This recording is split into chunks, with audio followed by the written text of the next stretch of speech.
নমস্কার বন্ধুরা, ডলি রন্ধনশালায় সবাইকে স্বাগত। আজকে তোমাদের সাথে শেয়ার করব রুই মাছের পেটি দিয়ে ফুলকপির একটা দারুণ রেসিপি।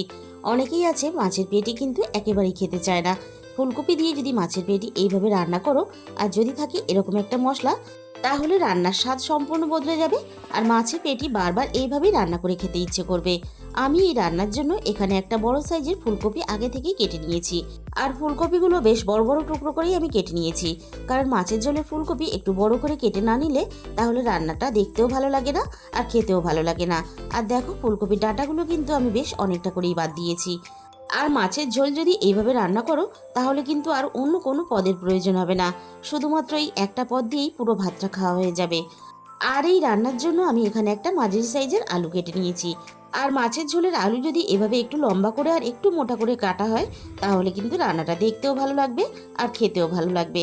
তাহলে চলো আমি রান্নাটা কিভাবে করেছি সেটা দেখে নেওয়া যাক। প্রথমে আমি এই রান্নার জন্য একটা স্পেশাল মশলা বানিয়ে নেব। তার জন্য আমি এখানে নিয়েছি 1 চামচ গোটা জিরে, আর নিয়েছি 1 চামচ গোটা ধনে, আর সাথেই আমি এখানে দিয়ে দেব 1 চামচ পোস্ত আর 1 চামচ হলুদ সর্ষে। আমি এখানে হলুদ সর্ষেটা ব্যবহার করেছি, তোমরা তোমাদের সুবিধা মতো কালো সর্ষেটাও ব্যবহার করতে পারো। আর নিয়েছি এখানে একটা তেজপাতা, তবে হলুদ সর্ষেটা রান্নাতে ব্যবহার করলে রান্নাটা দেখতে ভালো লাগে। এবার আমি সমস্ত মশলা একসাথে নাড়াচাড়া করে হালকা একটু ভেজে নেব। মশলাটা আমার ভাজা হয়ে গেছে, এবার আমি কড়াই থেকে নামিয়ে নেব। আর এই রান্নার জন্য এখানে আমি 5 পিস মাছ নিয়েছি। আর বাচ্চারা তো পেটি খেতে খুবই ভালোবাসে, আর যদি এইভাবে রান্না করো তাহলে কিন্তু বড়রাও খেতে পছন্দ করবে। এবার আমি মাছের মধ্যে দিয়ে দেব স্বাদ মতো লবণ, আর এখানে দিয়ে দেব অল্প একটু হলুদের গুঁড়ো। এবার আমি লবণ আর হলুদ দিয়ে মাছটাকে খুব ভালোভাবে এইভাবে হাত দিয়ে ঘষে ঘষে মেখে নেব। মাছের সাথে যদি লবণ আর হলুদটা এভাবে ঘষে ঘষে মাখানো হয়, 10 মিনিট পরেও তুমি যদি মাছটা ভাজো তাহলেও কিন্তু মাছের গায়ে থেকে জল কেটে লবণ আর হলুদটা বেরিয়ে যাবে না। এবার আমি মাছ ভাজার জন্য কড়াইয়ের মধ্যে পরিমাণ মতো সর্ষের তেল দিয়ে দিলাম। তেলটা খুব ভালোভাবে গরম করে নিয়ে এবার আমি মাছগুলো ভাজার জন্য একে একে মাছগুলোকে তেলের মধ্যে দিয়ে দেব। মাছের একটা সাইড এবার আমি খুব ভালোভাবে ভাজা হতে দেব। আর যে ভাজা মশলাটা আমরা রেডি করে নিয়েছিলাম, ভাজা মশলাটা আমি খুব ভালোভাবে ঠান্ডা করে নিয়েছি। এবার আমি ভাজা মশলাটাকে বেটে নেব। মাছের একটা সাইড আমি খুব ভালোভাবে ভেজে নিয়েছি, অপর সাইডটাও আমি এইভাবে উল্টে পাল্টে খুব ভালোভাবে ভেজে নেব।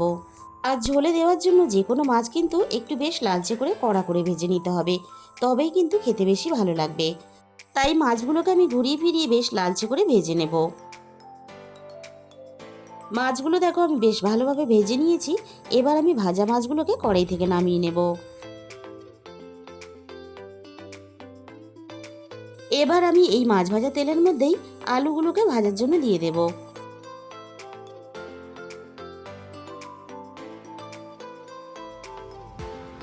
এবার আমি আলুগুলোকে নাড়াচাড়া করে বেশ একটু হালকা লালচে রং ধরা পর্যন্ত ভেজে নেব।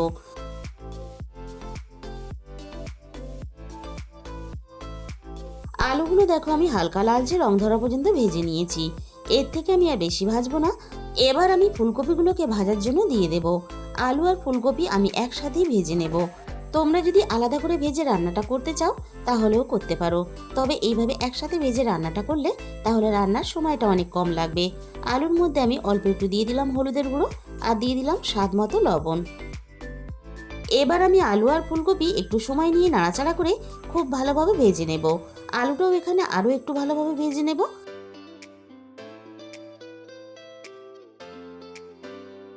মিনিট 10-এর মতো নাড়াচাড়া করে আলু আর ফুলকপি আমি খুব ভালোভাবে দেখো ভেজে নিয়েছি, এর থেকে আর বেশি ভাজার দরকার নেই। এবার আমি সমস্ত আলু ফুলকপি কড়াই থেকে নামিয়ে নেব।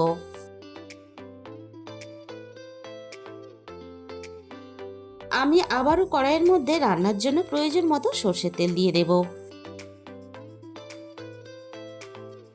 তেলটা খুব ভালোভাবে গরম করে নিয়ে আমি তেলের মধ্যে ফোড়নে দিয়ে দিলাম অল্প একটু গোটা জিরে,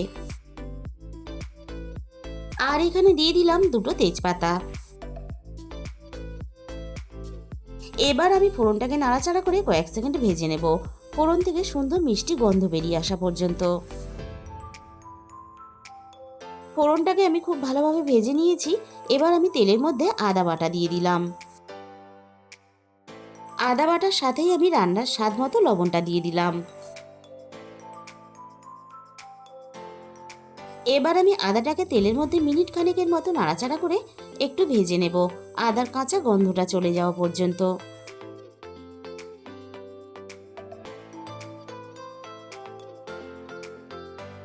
আদাটা আমি নাড়াচাড়া করে বেশ ভালোভাবে ভেজে নিয়েছি। এবার আমি কড়াইয়ের মধ্যে অল্প একটু জল দিয়ে দিলাম, যাতে বাকি মশলাগুলো দেওয়ার সাথে সাথে পুড়ে না যায়। প্রথমে আমি রান্নার মধ্যে দিয়ে দিলাম 1 চামচ হলুদের গুঁড়ো।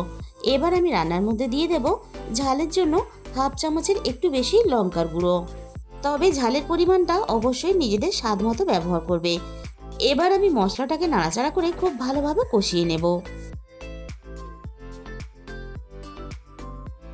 মশলাটা আমি মিনিট 5 মতো নাড়াচাড়া করে খুব ভালোভাবে কষিয়ে নিয়েছি। মশলা থেকে দেখো খুব সুন্দরভাবে তেল ছাড়তে শুরু করে দিয়েছে। এবার আমি ভেজে রাখা আলু আর ফুলকপি দিয়ে দেব। আর এই সময় আমি এখানে একটা বড় সাইজের টমেটো দিয়ে দিলাম।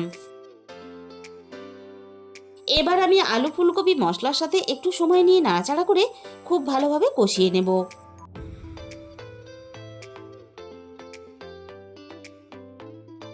6-7 মিনিটের মতো আমি মশলার সাথে আলু ফুলকপি খুব ভালোভাবে কষিয়ে নিলাম। আর দেখো টমেটোটা বেশ অনেকটা কিন্তু নরম হয়ে গেছে, বাকিটা রান্না হতে হতেই নরম হয়ে যাবে। এবার আমি এখানে দিয়ে দিলাম 2টো কাঁচা লঙ্কা। কাঁচা লঙ্কাটা আমি সবকিছুর সাথে মিনিট খানেকের মতো একটু নাড়াচাড়া করে কষিয়ে নেব, তাহলে কাঁচা লঙ্কার সুন্দর মিষ্টি গন্ধটা রান্নার সাথে মিশে যাবে। এবার আমি রান্নার মধ্যে ঝোলের জন্য জল দিয়ে দেব।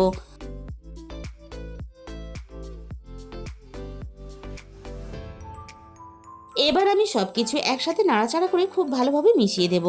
আর ঝোলের পরিমাণটা তোমরা যে যেরকম রাখতে চাও সেই হিসাব করে জলটা দিয়ে দেবে। এবার আমি ঝোলটা ফুটে ওঠার জন্য অপেক্ষা করব। ঝোলটা দেখো হালকা ফুটতে শুরু করে দিয়েছে। ভাজা মশলাটা আমি ঠিক এইভাবে বেটে নিয়েছি। এবার আমি ঝোলের মধ্যে দিয়ে দেব, আর সাথে মশলার বাটি ধুয়ে আমি অল্প একটু জল দিয়ে দিলাম। এবার আমি বাটা মশলাটা ঝোলের সাথে নাড়াচাড়া করে খুব ভালোভাবে মিশিয়ে দেব। আর একবার যদি এভাবে মশলা বানিয়ে আলু ফুলকপি দিয়ে মাছের ঝোল তোমরা রান্না করো, আমি গ্যারেন্টি দিয়ে বলতে পারি এই রান্নাটাই তোমরা বারবার করবে। এবার আমি ভেজে রাখা মাছগুলোকে ঝোলের মধ্যে দিয়ে দেব। আর এইভাবে যখন মাছের ঝোলটা ফুটবে, তখন কিন্তু মাছের ঝোলের সুন্দর একটা মিষ্টি গন্ধ পুরো বাড়িটাতে ছড়িয়ে পড়বে।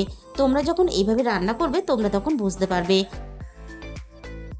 এবার আমি ঝোলের মধ্যে মাছগুলোকে নাড়াচাড়া করে খুব ভালোভাবে মিশিয়ে দেব।